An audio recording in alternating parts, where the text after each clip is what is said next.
Assalamualaikum warahmatullahi wabarakatuh. Nama saya Afifah Lutfiani dengan nomor NIM D222020031177 dari kelas D2215. Saya di sini akan menjelaskan jawaban dari soal ujian tengah semester mata kuliah KKPMT. Soal yang pertama itu tentang sistem pernafasan. Soalnya itu disuruh menjelaskan mekanisme pernafasan inspirasi dan ekspirasi. Sebelum itu saya akan menjelaskan singkat dulu apa itu bernafas. Bernafas itu adalah menghirup oksigen dan mengeluarkan karbon dioksida. Satu kali bernafas itu mencakup satu kali inspirasi dan satu kali fase ekspirasi. Nah, setelah itu ada yang namanya alur bernafas. Alur bernafas itu dimulai dari menghirup oksigen dari rongga hidung. Lalu ke nasofaring, orofaring, dan hipofaring atau satu kesatuannya itu yang namanya faring. Setelah ke faring itu udara akan ke epiglotis, lalu ke laring, lalu ke trakea, dan lalu ke bronkus dan ke bronkiolus. Ini fase pembesarannya. Setelah ke bronkiolus itu akan ke alveolus. Nah, di alveolus ini akan terjadi difusi terfasilitasi, yaitu pertukaran antara O2 dan CO2. Yaitu darah yang kayak CO2 dari jantung ke paru-paru melewati arteri pulmonalis ke kapiler di alveolis, melakukan keluar masuk eritrosit, yaitu karbon dioksida keluar alveolus dan oksigen masuk ke darah atau eritrosit. Lalu O2 dibawa darah menuju jantung lewat vena pulmonalis dan sampainya ke jantung akan diedarkan ke seluruh organ tubuh manusia.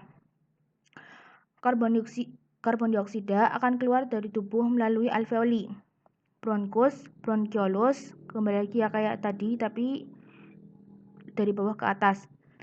Bronkus, lalu ke trakea, laring, epiglotis, hipofaring, orofaring, nasofaring, hidung. Setelah itu karbon dioksida akan keluar dari yang namanya rongga hidung. Nah, setelah itu saya akan menjelaskan tentang mekanisme inspirasi dan ekspirasi. Inspirasi dan ekspirasi. Yang pertama itu fase inspirasi. Nah, yang pertama oksigen itu dihirup. Udara masuk lewat hidung atau rongga hidung. Setelah itu akan membuat diafragma dan otot tulang rusuk ini berkontraksi. Berkontraksinya diafragma membuat otot diafragma itu turun, memipih. Selanjutnya, otot antar tulang rusuk kan berkontraksi, membuat rongga dada itu menjadi mengembang, sehingga volume rongga dada itu membesar, sedangkan tekanan di dalam rongga dada itu mengecil di bawah tekanan udara atmosfer.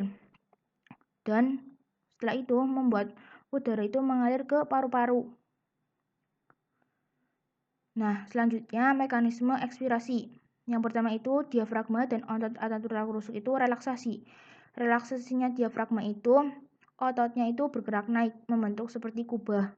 Nah, selanjutnya otot antar tulang rusuk relaksasi membuat rongga dada itu mengempis sehingga volume dalam rongga dada itu mengecil, sedangkan tekanannya itu membesar, membuat atau mendorong CO2 dari rongga alveolus perlahan naik ke tabung-tabung pernapasan dan keluar melalui hidung udaranya. Nah, ini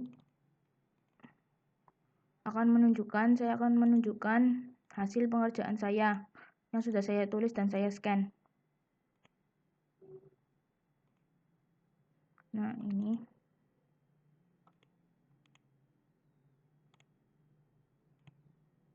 diperbesar. Nah, ini hasil pengerjaan saya yang sudah saya tulis dan saya scan. Sekian dari saya, apabila ada salah kata mohon maaf. Wassalamualaikum warahmatullahi wabarakatuh.